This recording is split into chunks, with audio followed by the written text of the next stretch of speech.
Well, Manchester United 0, Southampton 0. It has been a goalless draw at Old Trafford. Not the result we wanted, but after Casemiro was sent off at the 30th minute, he knew that it was really going to go on hard and hard and hard and hard. But obviously, we've gone ahead to collect that 1 point, and we had a chance, by the way, to win the game, but we never really utilized our chances. But even the referee denied us a clear penalty because that was a stonewall penalty.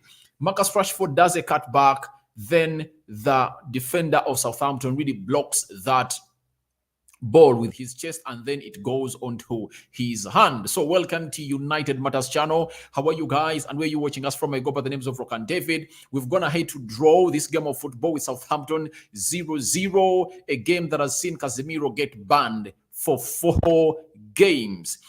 That is really bad news to every United fan all over the world, because you wouldn't like this to happen at this juncture. He's one of those players that have been rested for 3 games. He missed out on the double tie of Leeds. He never played in the game of Leicester City, and then we found ourselves into a condition of really losing him again, and it's really bad for Casemiro. But nevertheless, we continue, and the good thing is that we've not lost our unbeaten run. We've not lost our unbeaten run at Old Trafford. A little bit of Garnacho looking like he's injured. All that is going to be tackled on into this game of football. But let me first talk about the referee. The referee today was really abysmal. He deserves a very, very, very big call-off. You get? VAR couldn't find itself going through to look onto this. Let me show you this. This should be one of the things they should be looking at to come in and really analyze whether it's a penalty or not. And I'm asking myself, why do they go ahead and really call in for other repeat of things, yet this was not really called in for? And this man today, is it Taylor something? He is really abysmal. What he did for denying United a penalty is really bad. And if I told you this one is bad, then the man in the VAR room is really worse, because you can tell me, after getting us a red card, you know it's hard for a team to score. They get a penalty because this was supposed to be a penalty. How is this not a penalty? How is this not a penalty? Tell me, guys, how is that not a penalty? To me, that was supposed to be a penalty because he stopped the ball with his hand. You get? He stopped the ball with his hand. It was a penalty. I know most people come out and say it first hit off its chest, and when did the ball first hit its chest? And he just makes movement, gets his hand off, and you're not given a penalty. And it's really so much astonishing that this referee never really gave us that penalty. But I think when it's not your day, it's not your day. A game that we thought we were going to go on and really win by 2-3 goals to nil, we found ourselves in the situation of not winning. It's really very much annoying that we've not won this game. But when Casemiro was sent off, you would go on and set off a point. Not so. And I think most of you were really settling for a point. But for me, at the back of my mind, I knew we could get a win. We could get a win if at all we concentrated more and composed ourselves more into that 18 box area of the opponent. I think we lacked a little bit of composure and we lost our heads. So we played for 56 minutes without Casemiro, and we managed to go all out and really get what we call a clean sheet. Today has been kept, but we needed a win. When you look at the stats today, as how they were into this game, 10 shots by Manchester United, 17 by Southampton, 4 shots on target by Manchester United, 4 shots on target by Southampton, 46% ball possession by United, 54% ball possession by Southampton, 386 passes completed by Manchester United, 54 passes completed by Southampton, 386 passes completed by Manchester United. Sorry, what's that? 77% passing accuracy by United, 84% by Southampton, 12 fouls by United, 9 fouls by Southampton, 2 yellow cards to Manchester United, 0 to Southampton. And for that, I'm going to come out and rant. There are very many fouls that Southampton went in for, Southampton players went in for, and the referee never really pulled out a yellow card. You get? But for Lisandro Martinez, for his first foul, he was given a yellow card. Casemiro, for him, it was a red card. I'm going to come out and talk about it.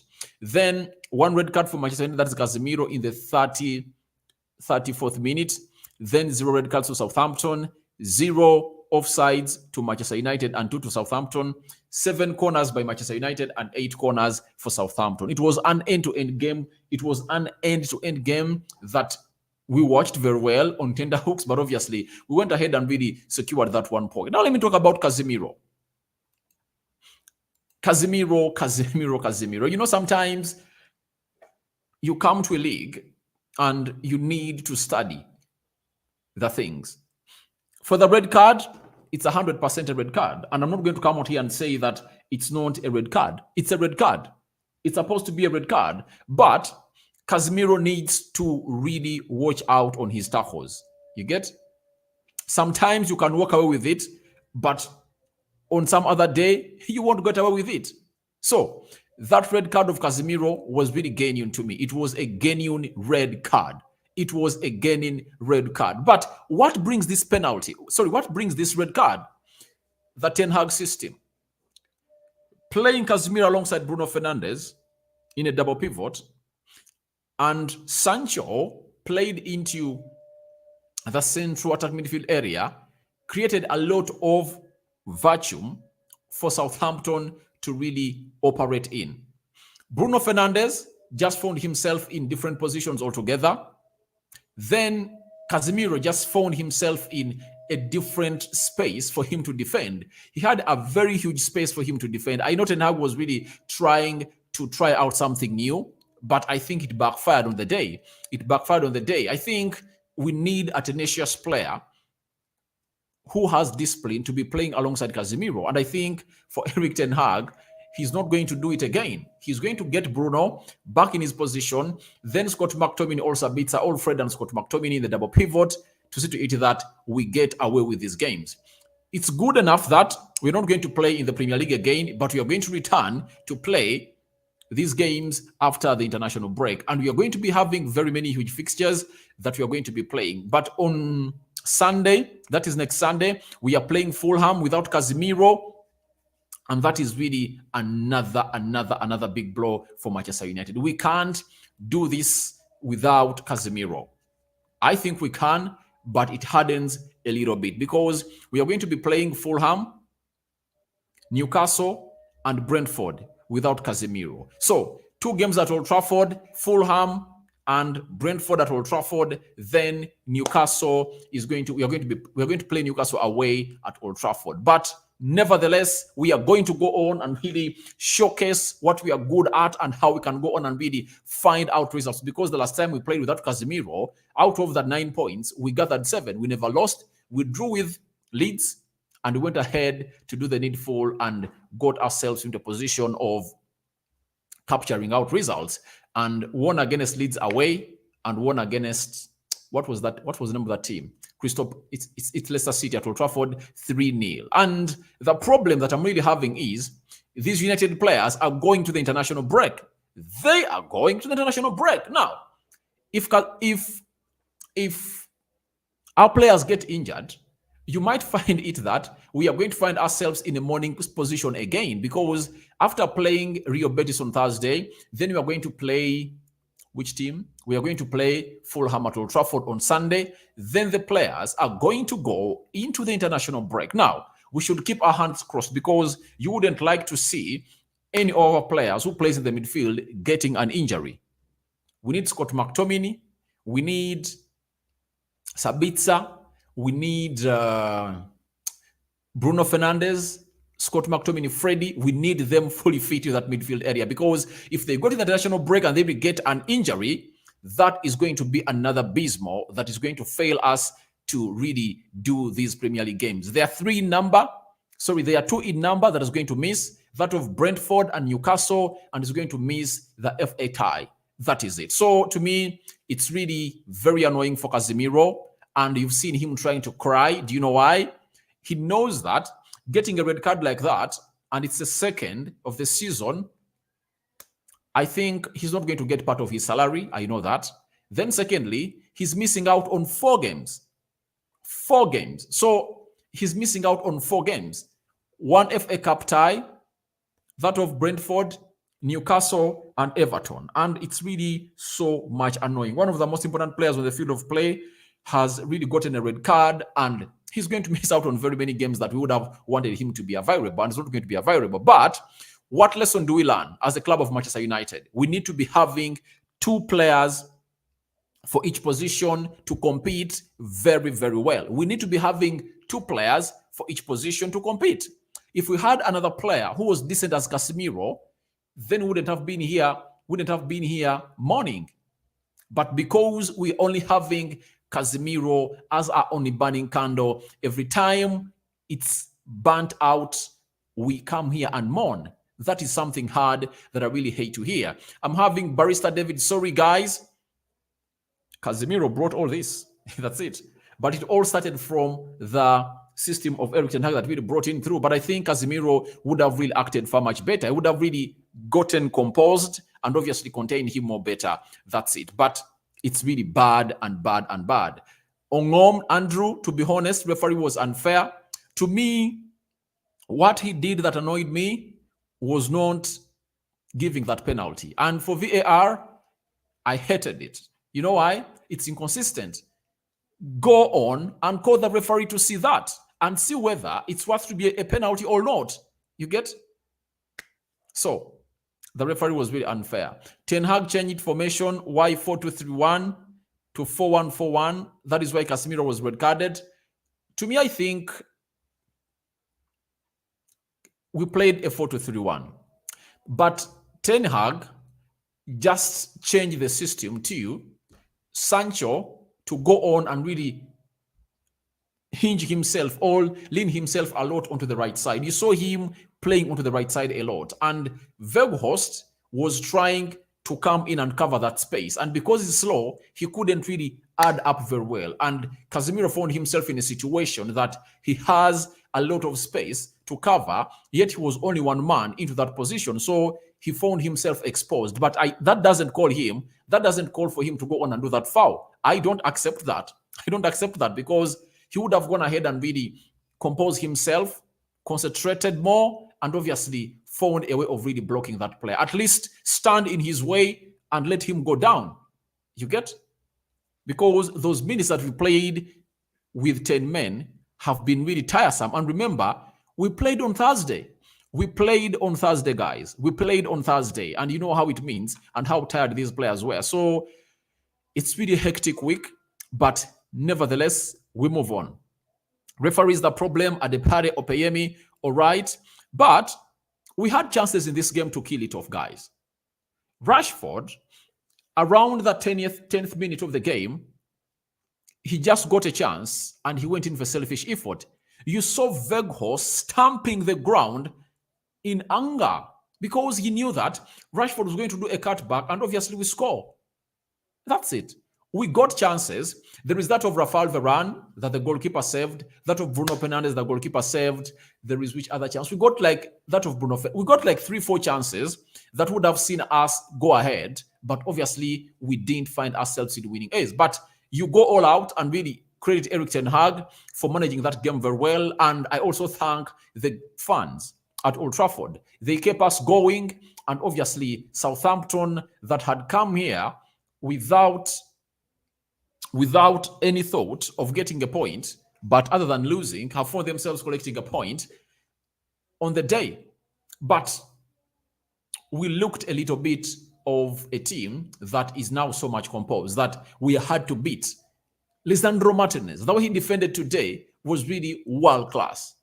Lisandro Martinez, to me, he was one of those players that was the best on the field of today because he played really, really very well. His composure was out of this world, and I really had to really hail him because he really put out a very flawless performance in this game of football. Rafael Varane, you know, the entire back four was really on point.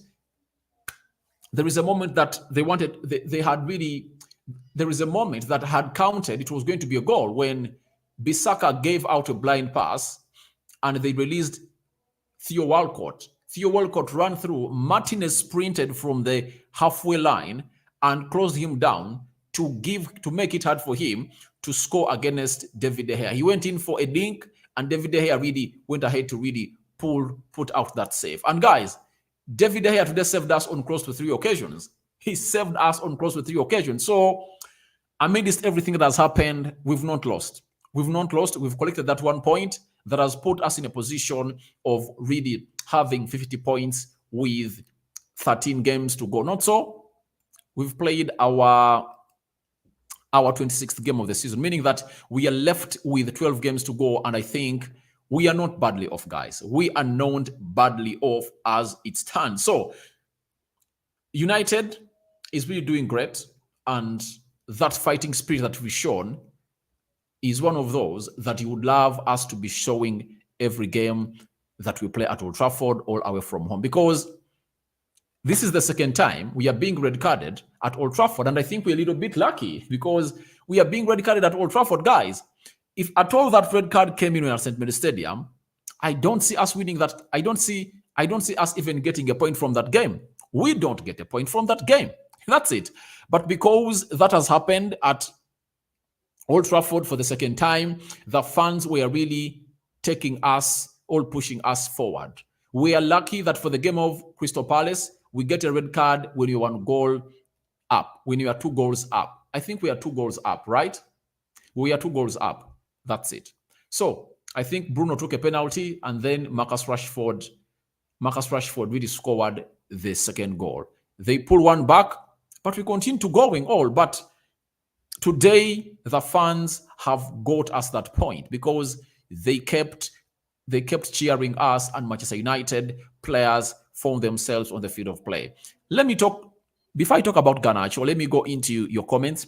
Patrick Mwanga, the VAR is inconsistent when they want to favor some time.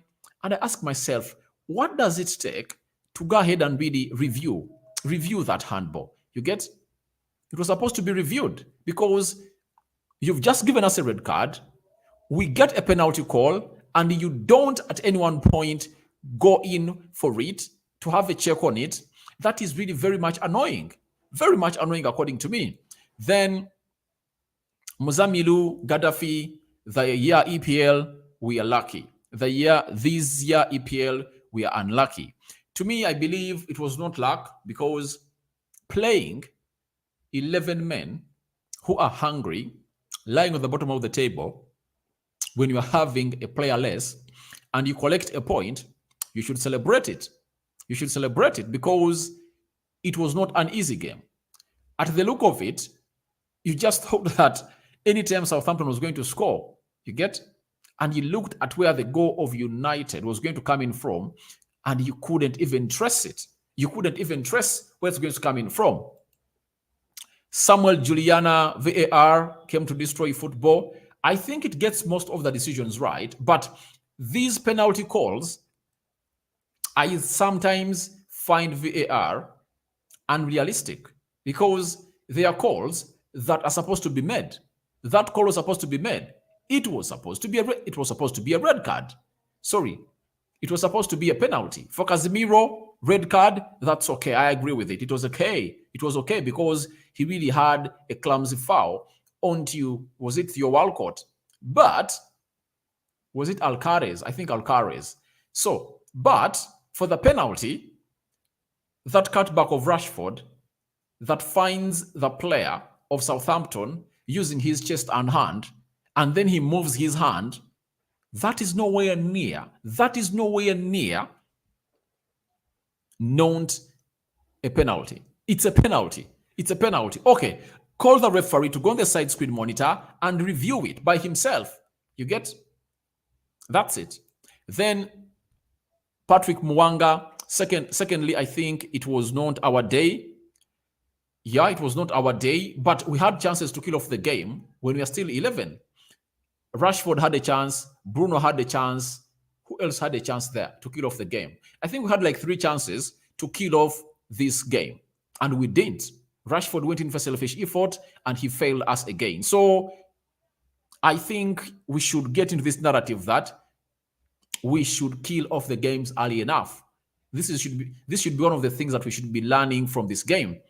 We should be killing off these games early enough, because if you don't, you are going to find yourselves in the positions of getting one of your players sent off, and how are you going to react? It really cuts back, it really boils out into a situation that makes you reflect and regret that, oh, we got chances and never really utilized them when we're still 11. So we should be a team that really goes on to really utilize our chances and kill them off immediately. Then Gaddafi Casemiro red card was not intentional. Even they didn't sympathize with him. Guys, I support United. You know that very well. That's a red card. That's a red card. Casemiro's card is a red. Casemiro's foul is a red card. That's it. It's a red card. For that, it was okay. It was okay red carding him. But my problem is, why did they get us a penalty? Why didn't they get us a penalty? So that's my only claim onto that. We are supposed to be given a penalty, and obviously they didn't give it to us. So that is one of the things I'm really mourning about. But let me talk about how Ten Hag managed the game. After us getting a red card, he brings on Scott McTominay and takes out Wout Weghorst. Obviously, Bruno Fernandes was really clumsy today. Even when we are still 11, he found himself in positions of really passing very well and went in for Hollywood passes that were never on point. Then he almost costed us a goal twice when he gave away a ball in the midfield. This is where I want to go on and really advise Erik ten Hag. If at all it's possible, let Bruno Fernandes never play into that position again. Let him play in his wide areas, right wing, left wing. Let him play as a central attack midfielder, but not in a double pivot, because he gives out the ball most of the times. I praised him in the game of Rio Betis that he played very well and he never really put a foot wrong. But today, he put a foot wrong close to 3 or 4 times. The same applies to Luke Shaw. It took him a lot of time to grow into the game. That's it. In the first 6 minutes, I counted 3 blind passes of Luke Shaw. You get? It took him a lot of time to grow into the game, and I believe he would have gone ahead to do a little bit better into that. But later, he grew up in the game and obviously played very, very well. So, as it stands, Garnacho looks like he was injured. Garnacho. And I would like to credit Erik ten Hag for the brevity he has gone ahead to showcase today with 20 minutes to go, bringing on Facundo Pellistri and Garnacho. You know, that was a signature to us that he's going for the game. He's going for the game and he wants a win. You get? But, as you know the saying, if you can't win it, don't lose it. And that's what Ten Hag went in for. He said, if we can't win it, let's not lose it. He took off Lisandro Martinez because Lisandro Martinez had a yellow card and he knew that anytime something bad could happen on him, then he sees himself red carded also. That would have affected us in the next game. So what he did was he took him off and brought on Harry Maguire. And every time I see Harry Maguire, goosebumps show up. Goosebumps show up because I know that he's just one mistake away from us conceding. But he came in through, he won some good headers, and we drew that game. A game that would have been a result of a win has ended out to be a draw for Manchester United. But you take a draw. You take a draw out of this game because we would have lost. David De Gea saved us on close to 3 occasions. In the first half, Luke Shaw fails to mark,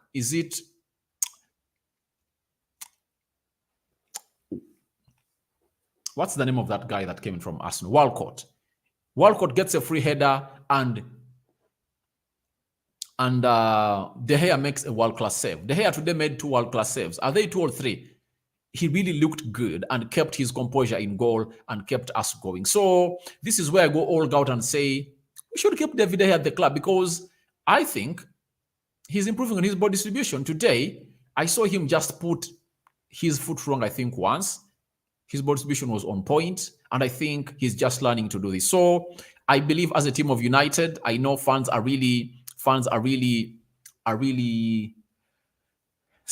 really annoyed. But what can you do here? What can you do here? Because it's the recklessness of Casemiro that cost us this game. And we are going to go all out and say it out every day because that was it. You get? He would have done more better. And what hurts is that one of the most expensive players in the field of play is doing that. Last season, I never saw a player of United red carded. By the way, I think the last red card I saw for Manchester United was against, was it Paul Pogba? Was it Paul Pogba? I think it was Paul Ebide Pogba. But this season, Casemiro, the most important player on the field of play, finds himself red carded. Very much annoying. And you can't go all out and really give out an excuse for him. For the game of Crystal Palace, it was okay. You can say, all right, tensions were high. But this time round, the player he fouls was in an area that would have closed him down. But he went in for a foul. And if at all Casemiro never got a red card, we would have gone ahead to win this game of football. I 100% know that we needed to really win this game of football. Now, we need a sharp striker. Rashford can't win us trophies. Sancho should be sold. He's not a fighter and once act a royal on the pitch. That's out. That's out. You can't say we are selling Sancho. You know, look at where Sancho is coming in from. And look at how Sancho started off the season.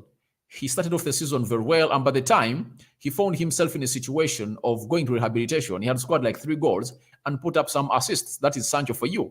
So if you're talking about selling Jadon Sancho, then you don't wish United well. Sancho is a talent that needs to be just polished and gotten back to where he's supposed to be. You get? So Sancho today was playing very well, but look at what Casemiro does. What affects this game is the red card of Casemiro. But I think Ten Hag had come up with a very good game plan, said, we want to attack this team and let's tear it apart. He just wanted to tear Southampton apart. But that red card of Casemiro, because of his recklessness, causes us that. The striker is needed. That's it. Everyone knows that the striker is needed at Manchester United, and Erik Ten Hag is opting for Harry Kane.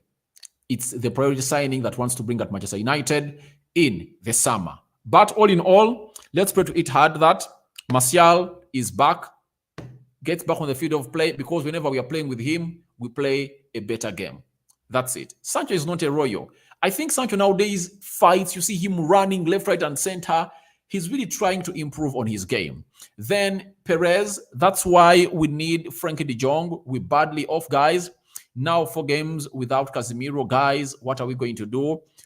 Obviously, it's going to be either Sabitzer or Scott McTominay, or Sabitzer and Fred, or Scott McTominay and Fred. That's how it's going to be. And talking of Frankie de Jong is one of those players that has always, on several occasions, reiterated that he wants to stay at Barcelona. Now, I did a story yesterday that really excited me when I heard that Erik Ten Hag is an admirer of Moise Caicedo. And Moise Caicedo, for me, if we can get Caicedo, the better. If we can get Caicedo at Manchester United, the better, because he can go ahead and really play in several positions of the pitch that can go ahead and really help us get what we want to be into that position. So I believe we need a player to be a Casemiro backup. We need that player badly, because right now we are in conditions that are not even attractive to this beautiful game of football, because every time we feel like we've gotten to the next level, we get a setback. And I think that's a message sent out to the board that we need another player that is like Casemiro. We need another player that is like Casemiro, because in that game, if you had a serious CDM that can play like Casemiro, I think we win it.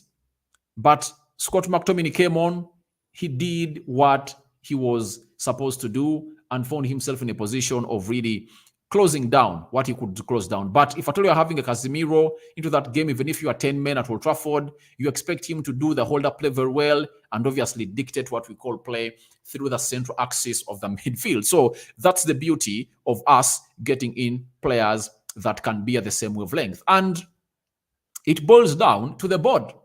That's why we want the Glazers out. We want the Glazers out because we needed players in that midfield, center forwards, right backs, and they never brought in any. So it shows you how the Glazers are costing the team.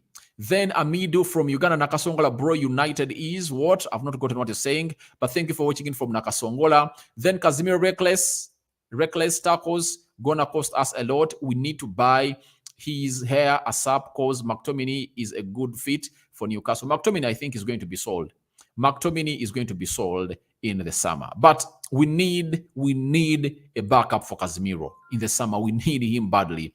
And I think we might be blessed. We might be blessed by the return of Eriksen.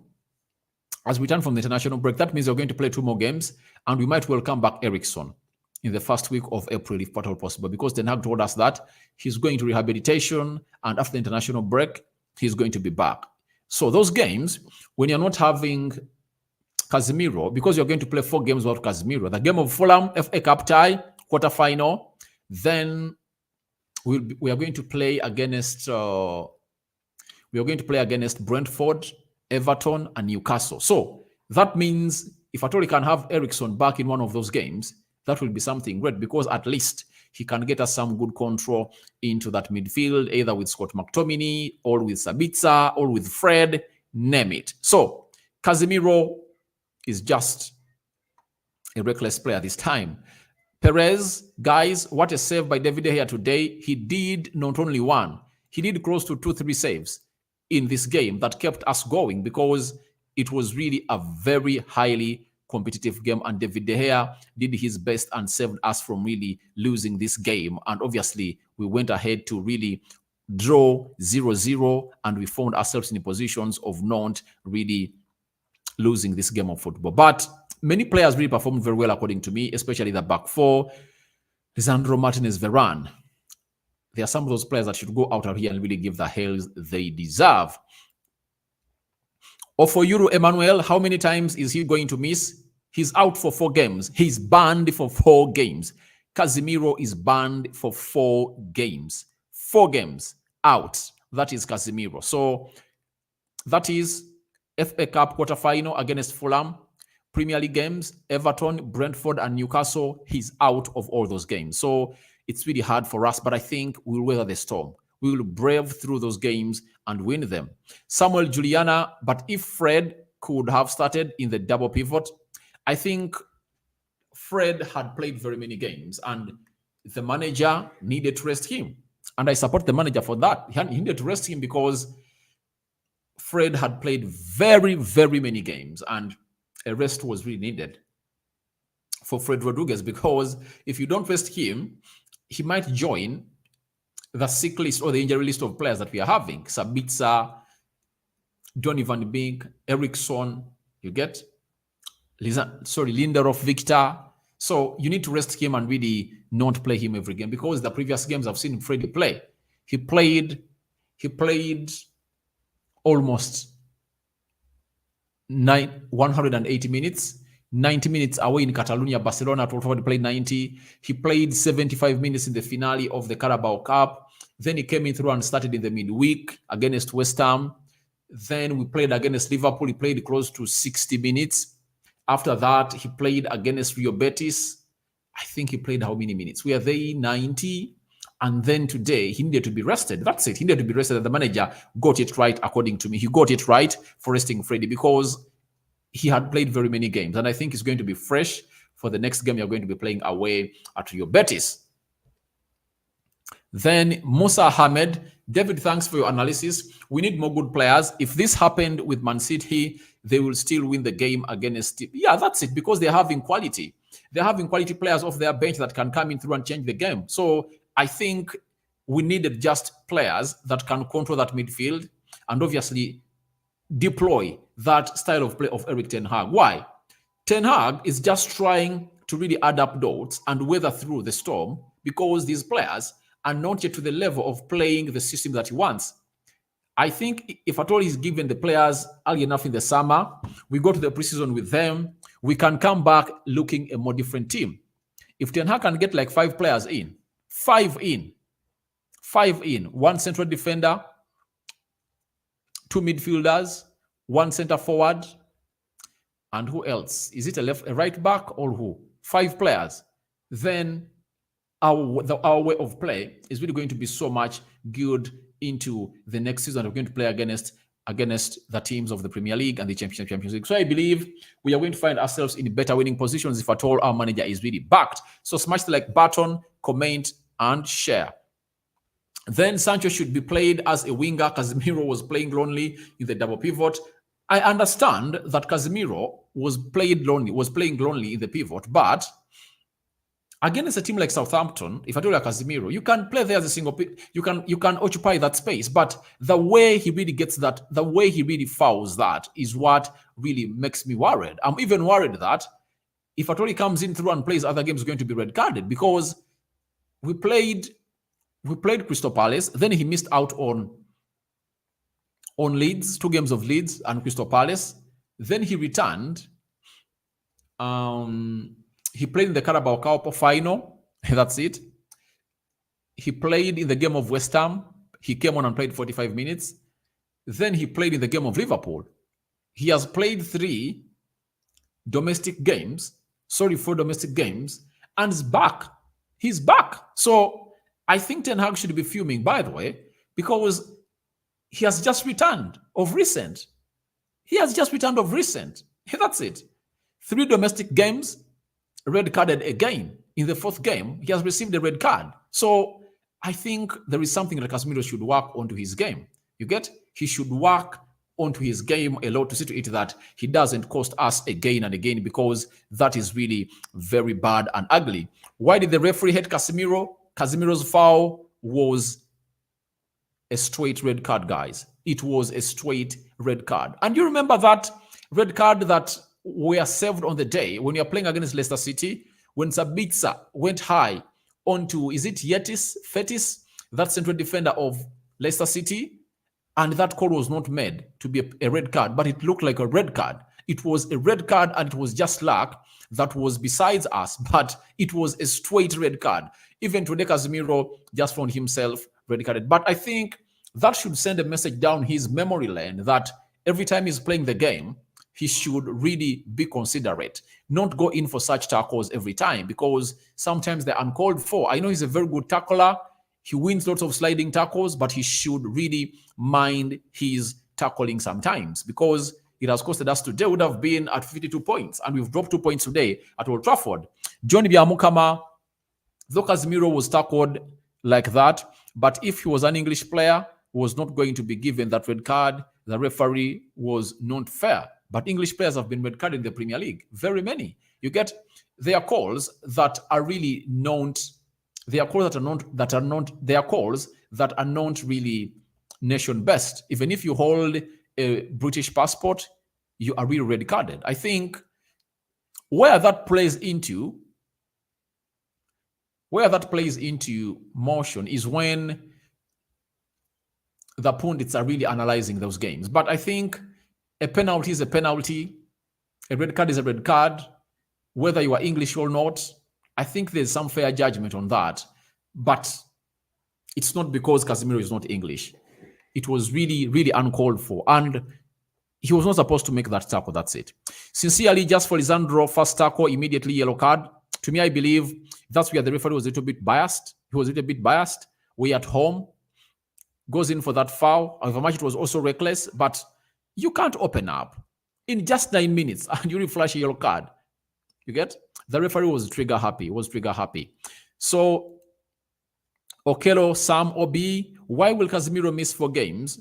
Though Ten Hag is good coach, but he should buy quality in the midfield. He's going to miss 4 games. Why? He has gotten a second straight red card in the Premier League. The moment you get a second straight card in the Premier League, you miss 4 games. The first red card, you miss 3. The second red card, you miss 4. So, Casemiro is going to miss 4 games, 4 domestic league games. Bringing quality in the midfield, I think we need, if at all you can sign Sabitzer and maintain him, then we need to go ahead and really get in a player who can play into that Casemiro position as a CDM, as much as anything. That's what we need. We need a player like that. Musa Ahmed, Man United board are watching the game. Ten Hag doesn't need to inform them that we need players. My God, my mates. Don't you know the board of United? You know it very well. They don't want to spend. They told Eric Ten Hag, we don't have money to spend in the January transfer window. That's why he went in for Sabitzer on loan. He went in for Wout Weghorst. You get? But he wanted Cody Gakpo first. And Cody Gakpo went to Liverpool. We couldn't spend 37 million pounds. That's how ugly this board is. It's really ugly, and you can't come out and really even think that they can be there, thinking that, all watching, thinking that they're going to go ahead and really get in players. They're not going to get in players, guys. You get? He wanted João Felix on loan. They couldn't pay 9 million pounds to get him on at Manchester United and pay his salary. Memphis Depay was supposed to come to Manchester United, by the way, on a permanent deal, but they couldn't pay his wages that he wanted, and he went to Atletico Madrid. So never think of the Glazers, unless otherwise we are sold to Qataris. That's when things are going to normalize. But if we are not sold to the Qataris, things won't normalize. These Glazers are really stingy. They don't want to really get money out of their pockets. They don't want to get out a checkbook to sign it and obviously getting the players that the manager wants in there for you. If at all we never lost those two games against Brighton and Brentford, do you think Casemiro would have been here? They work under pressure. Prince Alex, that is slowly. All right. Thank you for watching in. Then I'm having Farida Bint Yusuf. Good evening, bro. But the referee was not fair. That was a clear penalty. I mean, the handball. You see yesterday, Manchester City penalty. I don't know why that ref is unfair. And obviously, to me, I think that was a penalty. And I don't agree that that wasn't a penalty. It was a penalty. It was a penalty because it was a clear handball. It was a penalty. It was a penalty, and I don't know why the referee never went in and really gave us that penalty. Then, Barrister David, let's trust the process. I have no problem with Eric Ten Hag. You get? In the game of football, such games will come in, but my worry is about the player. He just got red carded. Yes. He just got red carded towards the Carabao Cup finale and missed out on 3 Premier League games. Then he has come out and played against Newcastle in the Carabao Cup final, West Ham, Liverpool. Then he has played against Rio Betis, and then he's out again. He's out again. 4 domestic games again. He's red carded again. That's my worry. That's where my worry comes in. What about our penalty? I talked about it. That was supposed to be a penalty, but I don't know why it was never called by VAR. Did you watch Chelsea yesterday? Yeah, I watched Chelsea yesterday. I watched them yesterday. Chelsea were supposed to be given red cards, but they never given red cards. So it shows you how the inconsistency of VAR is. And the referee had flashed a yellow card to Casemiro. VAR called in for another thorough view, and the referee cancelled the yellow card and turned it into a red card. Then Philmon, it's good for Man United. You again to go and take FA Cup and Europe Cup. Yeah, I think we'll win them. We have the squad that can take us far and far and far and far to winning this competition. I'm so disappointed, but the referee's decision. Yeah, the decision of the referee that he makes, I think the penalty to me is really bad. The penalty decision was really the most haunting of all. That's it. The penalty decision was really so much abysmal. And I never agree that was not a penalty. That was a penalty. It was a penalty.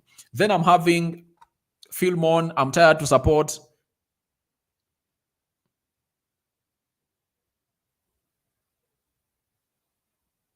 But you can't say you are fed up of supporting Manchester United. Where have you been? Have you been watching the same game of football you've been watching? Last season, why didn't you get tired of supporting United last season? Because it was the last season. It was the worst season in the Premier League history of Manchester United. That's it. This season, we are third. And most of you never even thought that we are going to make it the Champions League positions. That's it. I think it's me who said that I think United is going to finish 4th. And people mocked me. You get? But right now, we are 3rd. And we are comfortably sat there. That's it. We are comfortably sat in that position. So I think saying that you are tired of supporting United, I think that's naive because Ten Hag has taken us to the next level. And even the sales of tickets and attendances at Old Trafford are really increased a lot. Prince Alex, that is the same man in the VAR yesterday. Yeah. And he never gave red cards to Chelsea. And then he came out and really called in for that. Very much annoying. Now let us focus on FA Cup and Europe.